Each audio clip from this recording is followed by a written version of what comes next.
So, the Indiana Fever just signed somebody. I'm kind of surprised the Indiana Fever signed somebody, like, today. So they signed someone to a 7-day contract, which means, did they waive somebody? Did the Fever not have to waive somebody to do that? Which means somebody's probably getting waived. The Indiana Fever just made a move that screams they're preparing for a future without Caitlin Clark, and the evidence is hiding in plain sight. They didn't just sign one replacement point guard. They just signed their second one in the span of a single week. This isn't a simple roster adjustment. This is what many fans are calling a quiet admission of defeat. A signal that Clark's injury situation is far more serious than anyone in the front office is willing to admit publicly. And I think a lot of fans were underwhelmed. However, Odyssey Sims had a high bar to clear because Ari McDonald, when she came to the Indiana Fever, she immediately made an impact and played great right away. Odyssey Sims did not have a great game in that last game whatsoever. And so are they signing her to challenge Odyssey Sims and see who plays better? Or are they signing her because they know that Caitlin Clark is not going to be returning this season and they're going to need another point guard for this last stretch of games and going into playoffs? Let's call this what it appears to be a panic move. First came Odyssey Sims on a hardship contract. But after just one underwhelming performance, where she looked like she hadn't touched a basketball in months, the Fever immediately went out and signed another point guard, Kyra Lambert, to another 7-day deal. These aren't the actions of a team expecting their superstar back any day. These are the moves of an organization that knows something we don't, and is scrambling to plug a hole in a sinking ship. Let's get into this. The Indiana Fever welcome Kyra Lambert to the team. Another point guard with Sydney out, with Ari out, with Caitlin Clark's return. Who the heck knows at this point? We need some point guards on this team. Odyssey Sims, she played this past Tuesday. Looked like she haven't picked up a basketball in months. Now we go out and get Kyra Lambert. In the next few minutes, you're going to learn exactly why these back-to-back signings are so alarming. We'll expose the staggering financial fallout from Clark's absence that's rocking the entire WNBA, dive into the damning statistics that suggest a pattern of on-court targeting, and by the end of this video, you'll understand why the Fever's public statements of day-to-day feel completely disconnected from their actual team-building strategy. Lambert has never played in the WNBA before, yet the Fever did have room to add another player on a hardship deal. So Lambert, it was announced by the team, has been brought in. This is what the press release itself says, so I'll let them set the context for you. The Indiana Fever have signed guard Kyra Lambert to a 7-day contract the team announced today. The Fever qualify for the roster spot due to the injuries to Sydney Colson and Ari McDonald. Lambert has spent the entirety of her professional career playing in Europe, most recently with Olympiacos, where she won the Greek A1 league. During that season, Lambert averaged 15.4 points per game while shooting 42.1% from beyond the arc. Good. The official press release was carefully worded. The team announced Kyra Lambert's signing was possible due to hardship exceptions for the injuries to Sydney Colson and Arek Ogunbowale. But nobody is fooled by the corporate speak. With Clark's return date a complete mystery, adding 2 veteran point guards in a week sends a clear message.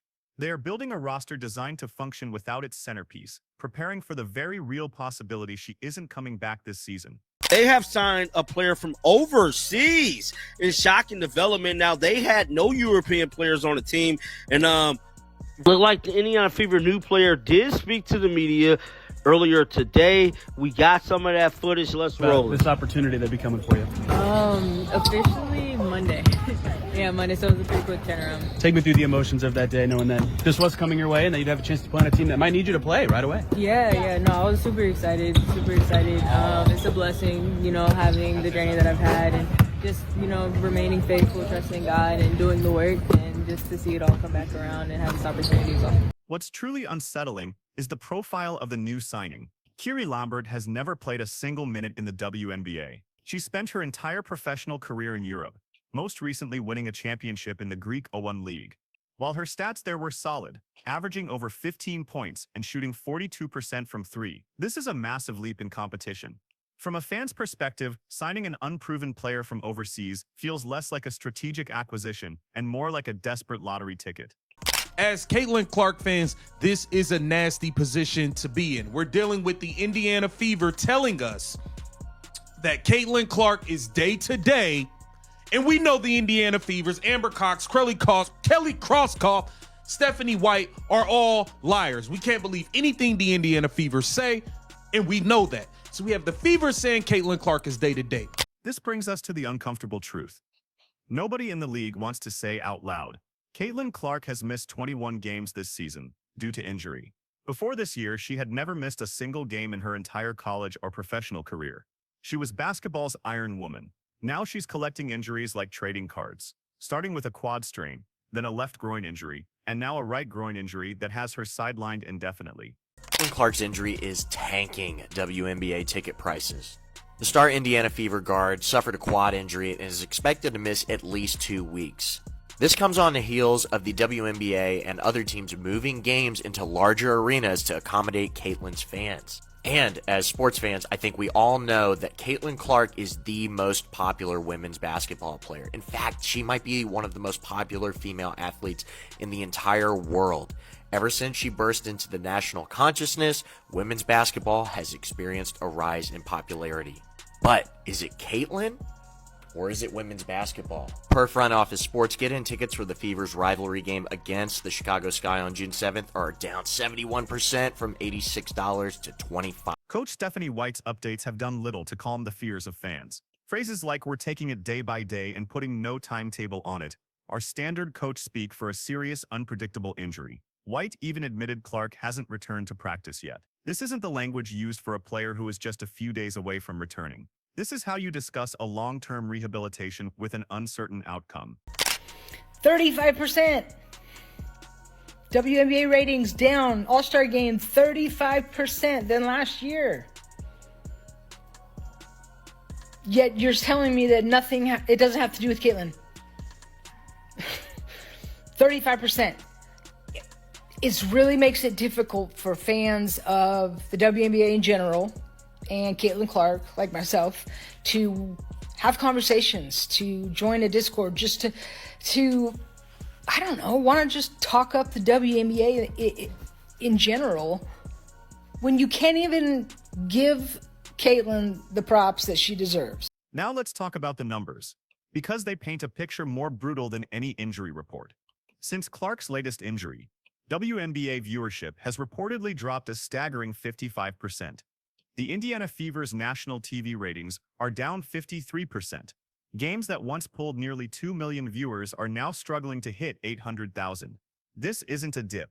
It's a complete collapse, exposing the league's fragile dependency on a single player. The league has fostered a hostile workplace for Caitlin Clark through excessive fouling, targeting, and hostile comments from other players and owners.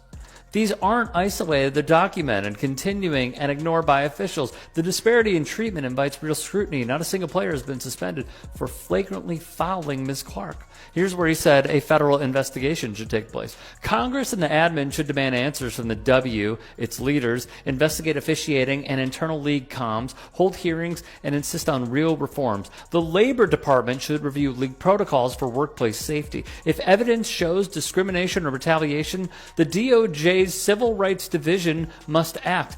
The financial hemorrhaging extends directly to the ticket counters. Prices for Fever road games have plummeted, with some matchups seeing a 71% drop.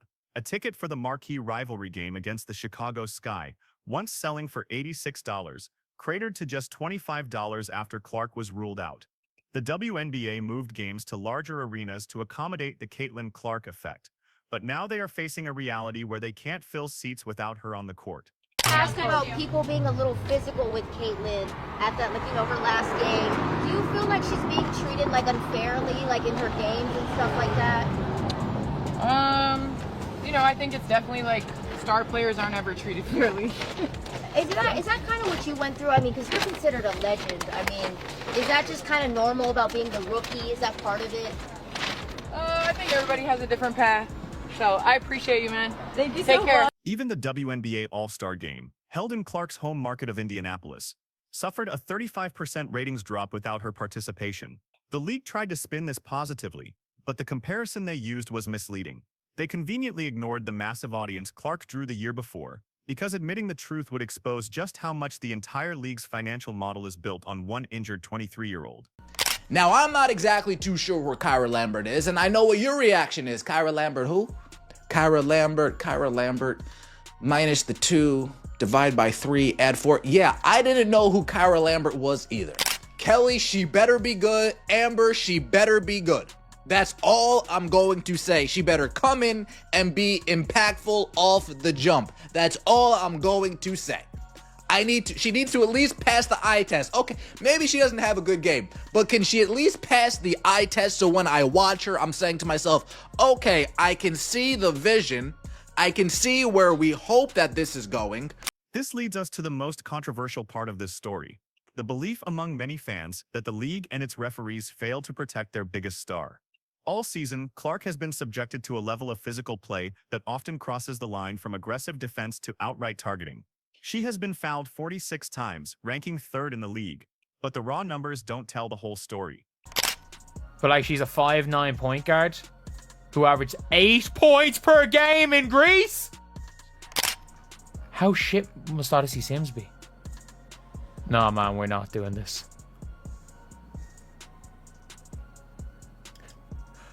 Oh, I think we're done. I think we're done. I think we're done, man. I think the season's done. Like, we got the 17th best point guard in EuroLeague. The truly damning statistic is this. Out of 30 flagrant fouls called in the entire WNBA this season, 5 have been against Clark. That means one player out of 144 in the league has received nearly 17% of all flagrant fouls. The Chicago Sky alone has been responsible for 4 of those 5. This isn't just tough basketball. Many viewers interpret this as a pattern of behavior that officials have consistently failed to control. I do think that Caitlin Clark's healing can't come soon enough. And looking at the bright side of things, there is still a month left of the season. And I do think that the Indiana Fever are still in a good position. And they can take this and they can turn things around. I think that what Stephanie White has done with the team, given all of the adversity that has happened, is pretty incredible. But I don't want to mince words because I don't necessarily see Kyra Lambert as coming in and saving the day for the Indiana Fever. Now, Lambert did win the Greek League Championship and was the Euro Cup Guard of the Year. So there's a plus. The situation grew so tense that Clark herself was caught on camera, threatening to call the league office about a referee. When your marquee player feels she has to take matters into her own hands just to get basic protection, it signals a systemic failure. From shoves after the whistle to pokes in the eye, the on-court environment has appeared hostile, and the officiating has, in the eyes of many, been insufficient. Clark's injury is tanking WNBA ticket prices. The star Indiana Fever guard suffered a quad injury and is expected to miss at least 2 weeks. This comes on the heels of the WNBA and other teams moving games into larger arenas to accommodate Caitlin's fans. And as sports fans, I think we all know that Caitlin Clark is the most popular women's basketball player. In fact, she might be one of the most popular female athletes in the entire world. Ever since she burst into the national consciousness, women's basketball has experienced a rise in popularity. But is it Caitlin or is it women's basketball? Per Front Office Sports, get-in tickets for the Fever's rivalry game against the Chicago Sky on June 7th are down 71% from $86 to $25. Even WNBA legend Candace Parker acknowledged the reality, stating that generational talents will always experience intense physicality. But there's a clear line between a tough defensive scheme and actions that seem designed to intimidate or injure. When the league's biggest asset is consistently put in harm's way, and the response from officials feels inadequate, it raises serious questions about workplace safety. This is why the recent signings by the Fever are so significant. They lost Colson and McDonald to season-ending injuries, which conveniently opened up the roster spots they needed. Then came Sims, a 33-year-old journeywoman, followed immediately by Lambert. These are not the moves of a team just holding down the fort. These are the moves of a team rebuilding its backcourt for the foreseeable future. The truth is, Clark hasn't looked right all season. Even when she has played, she's been a shadow of her dominant self, shooting a career-low 36.7% from the field and a shocking 27.9% from three-point range on the road. Those aren't slump numbers. Those are the statistics of a player who is clearly not healthy, trying to play through significant physical limitations. So while fans react with rage and confusion to the signing of Kyra Lambert, the organization's logic becomes painfully clear when you look at the evidence. They aren't just signing a temporary replacement. They are auditioning players for a new reality. A reality where their franchise player might be unavailable for an extended period, or may never return to the dominant force she once was. The WNBA's new $2.2 billion media rights deal, the plans for expansion, and the salary increases players are demanding, all of it was predicated on the continued health and dominance of Caitlin Clark. We are now seeing a live preview of what happens when that assumption fails, and it's a grim picture for the entire sport. The organization's actions speak far louder than its vague, non-committal press conferences. By signing 2-point guards in a week, they are preparing for her absence, not her return. They have restructured their offense and started planning rotations that don't include her. From a strategic standpoint, they've already begun to move on, even if they won't admit it publicly. The most telling sign might be Clark's own body language when she's shown on camera. She doesn't look like a player eager to get back on the court. She looks like someone confronting the difficult reality that her body may not be able to withstand the physical toll of being the league's biggest star and its biggest target. The Fever's recent signings make perfect sense, once you accept the uncomfortable truth. The aggressive play, the questionable officiating, and the constant physical targeting appear to have taken their toll. Now the team, the fans, and the league are dealing with the consequences. A franchise signing understudies while its biggest draw sits on the sideline. These signings are the moment we should have known the truth. They are not a sign of hope for a quick return, but rather a somber acknowledgement of a harsh reality. The Indiana Fever are preparing for life after Caitlin Clark, raising the terrifying question of whether the Caitlin Clark era might be over before it ever truly began.